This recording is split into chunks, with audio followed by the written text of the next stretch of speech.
Hi అండి, welcome to my channel. ఇది వచ్చేసి మినీ లాగ్ అండి. మార్నింగ్ లేవగానే ఇలా రైస్ అయితే కడిగి పెట్టానండి.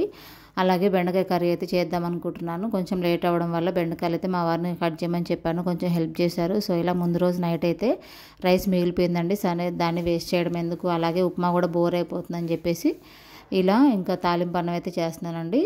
అది 4 మెంబర్స్కి టిఫిన్ సరిపోయేలా లేదని చెప్పేసి ఇంకొంచెం వేడి అన్నం కూడా అందులో కలిపేసి ఇలా పల్లీలు ఇంకా పచ్చిమిర్చి అలాగే పోపు గింజలు, ఎండుమిర్చి, పచ్చిమిర్చి, కరివేపాకు ఇవన్నీ కూడా వేసి పోపు అయితే రెడీ చేశానండి.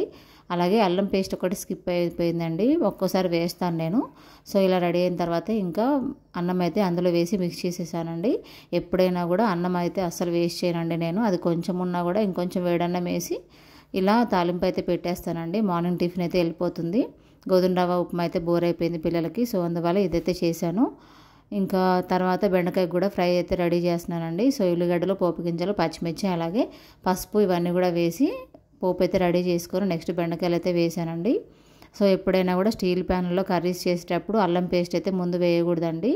నేను అందుకని ఈసారి బెండకాయ కూరలో అల్లం పేస్ట్ వేయకుండా వెల్లుల్లిపాయలు అయితే దంచేసి వేసానండి. అది పిల్లల్ని రెడీ చేస్తున్నాం కదా, షూటింగ్ అయితే కుదరలేదండి. సో ఇలా పిల్లలు అయితే రెడీ అయిపోయారు. ఇంకా అలాగే వాళ్ళకైతే టిఫిన్ పెట్టేసి నేను ఇంకా స్నాక్స్ బాక్స్ అలాగే లంచ్ బాక్స్ ఇవన్నీ కూడా రెడీ చేస్తున్నానండి.